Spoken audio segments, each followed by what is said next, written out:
In Schoology, you will find a set of notes for you to use for this today's lecture. Today's lecture is Solution Basics and Concentrations. You're always welcome to make your own notes as well. You know the drill. All right, so we're just going to start out with some basic solution vocabulary. A lot of this will be review from previous science classes that you had through history. So we're just going to start out with a solution. Solutions are also known as homogeneous mixtures, so those two words are interchangeable. And so again, what makes a homogeneous mixture? It's a mixture where the different substances' particles are evenly distributed. One dissolves in another. Okay, so for example, Kool-Aid. Okay, you can take the sugar and the flavor powder and put it into the water, and when they all mix together, you cannot tell the difference between the sugar particles, the Kool-Aid flavor particles, and the water. They're all evenly mixed together. One dissolves in the other. Other examples of this, a homogeneous mixture would be like Dawn dish soap. Go and look at your Dawn dish soap, and on the label you'll see a whole bunch of ingredients, but when you look in the Dawn itself, you can't actually tell the difference between those different ingredients. They're just all mixed together. It's a homogeneous mixture, otherwise known as a solution. In a solution, the components of a solution have specific names. First of all, we have the solute. It's the substance in a solution that gets dissolved. Usually there's less of it. So for example, in our Kool-Aid example, the sugar and the flavor particles in the Kool-Aid would be the solutes. Solvents, the substance in a solution that does the dissolving. Usually there's more of it. Okay, so in our Kool-Aid solution, that would be our water. Okay. Another frequently used solution vocabulary word is aqueous. When something is aqueous, it's basically just telling us that it's a solution where water is the solvent.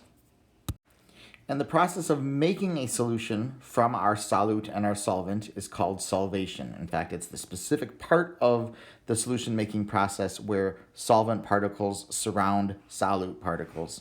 So here, for example, is an ionic compound being dissolved. When ionic compounds dissolve, the water particles surround the ions, break them apart, and then surround them. That is called solvation. Over here we have a sugar molecules. They're getting dissolved by water as well. And again, where the water molecules surround the sugar molecules, we say that it is being solvated. Other basic solutions vocabulary. We often differentiate solutions as being electrolyte or non-electrolyte. An electrolyte solution is a substance that dissolves into ions when it goes into aqueous solution. A non-electrolyte is one that remains molecular when it goes into aqueous solution. So here's sodium chloride. It is an electrolyte because when it dissolves into sodium ions and chlorine ions. Here's sugar. It is a non-electrolyte because when it dissolves, it remains as sugar molecules surrounded by water. When we talk about electrolytes, they can be strong or weak. A strong electrolyte is a electrolyte where it will dissociate or dissolve completely or nearly completely into ions. So in other words, like in sodium chloride, almost of the sodium and chlorine atoms that are part of the sodium chloride crystal or ionic compound dissolve and turn into sodium and chlorine ions in solution. Examples of things that do this, any ionic compound that's soluble, a few molecular compounds that are strong acids like hydrochloric acid, and one exception to this is that ammonium compounds, while they do dissolve in water, are not particularly strong electrolytes. Okay. Weak electrolytes will dissociate a little bit into ions, but mostly remain in molecular species. And we'll talk more about this when we get to equilibrium later on in the year. Okay. So again, as these things dissolve, they remain mostly as molecules. A few of them dissociate into ions in the solution. All right, so those are weak electrolytes. So when we talk about strong or weak in terms of solutions or strong or weak in terms of electrolyte characteristic, this is all about percent dissociation. How much do they dissolve into ions? Not be confusing, because when we talk about strong or weak electrolytes, we are not talking about their solubility. We're not talking about how much of the chemical dissolves, but when it does dissolve, how much of it turns into ions, what percentage of it turns into ions versus not ions.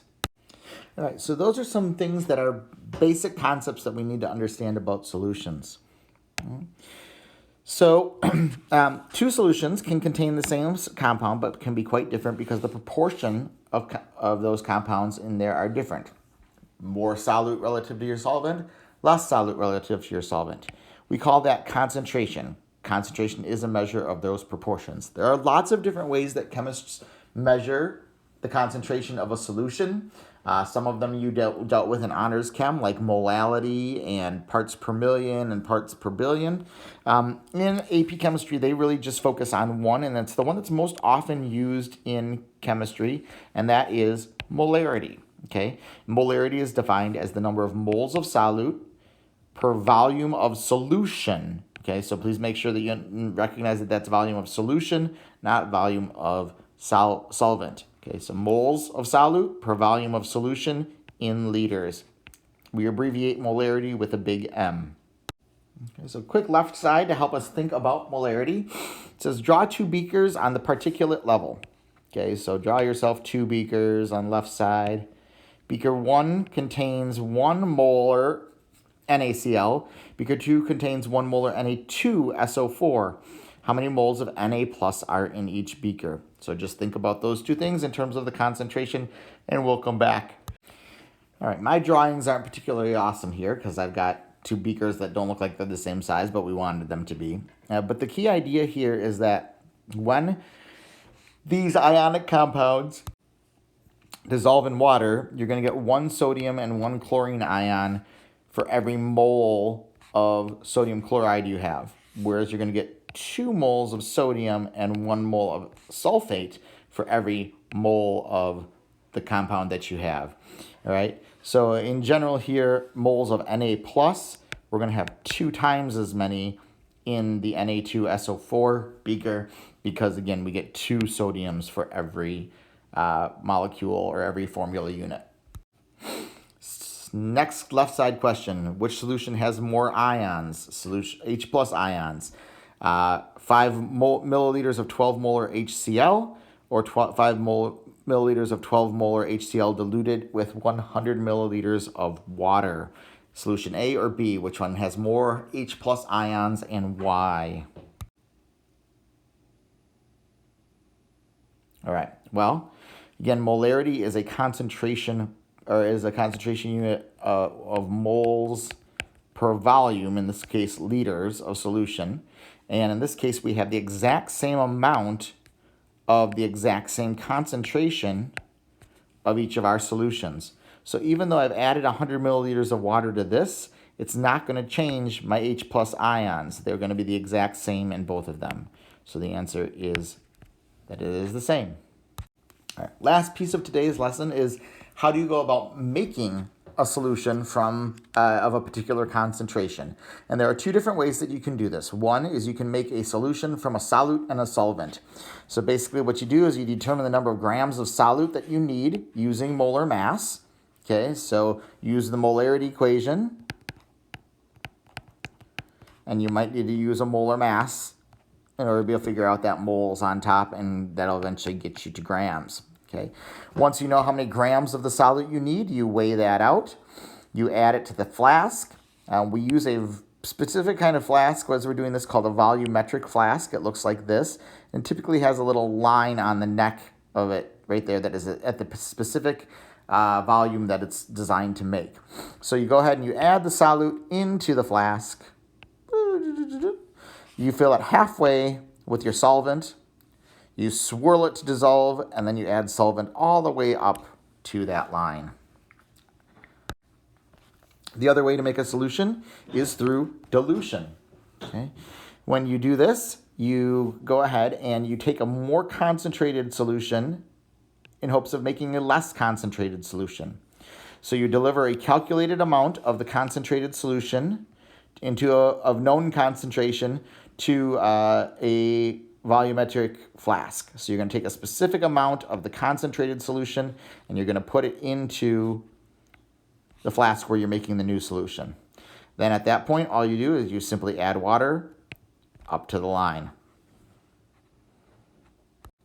So we said it needed to be a calculated amount. Well, how do you calculate it? Well, dilution calculations can be determined from the equation M1V1 equals M2V2, where M1 and M2 are the molarity of the concentration in dilute solutions respectively, and V1 and V2 are the volumes of the two solutions. Okay. Why does this equation work? Well, molarity equals moles per liter, and if I multiply that by the volume in liters, leaves me with moles. Okay, that makes sense because the moles of all I'm doing is I'm adding water. I'm not changing the amount of the solute that's in there. So the moles before are going to need to equal the moles after, and that works out.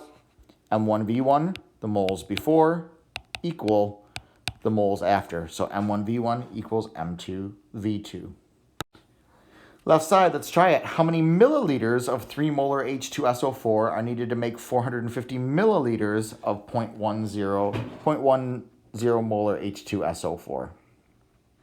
Give it a try. We'll come back. All right, to do this problem, we look at, how many milliliters of 3 molar H2SO4. So we don't know the volume 1, but we do know the molarity 1 is 3 molar. To make 450 milliliters of 0.10 molar H2SO4. Okay. Now, even though these are in molar and this is in milliliters, as long as the two units of volume match, we don't need to convert them to liters. If they don't match, then we need to convert them to the same thing. So again, V1 is going to equal 0.10 molar times 450 divided by 3, which equals 15 milliliters. So essentially, we would take 15 milliliters of the 3 molar solution, put it into a flask, whoop, and then add a whole bunch of water up to the line, and that's how we would get that solution. Okay. Tomorrow, our in-class lab that we'll be doing together will have us going ahead and making 2 different solutions of the same concentration using the 2 different methods. Okay. That's it for today, though. In terms of notes, let's talk about assignments.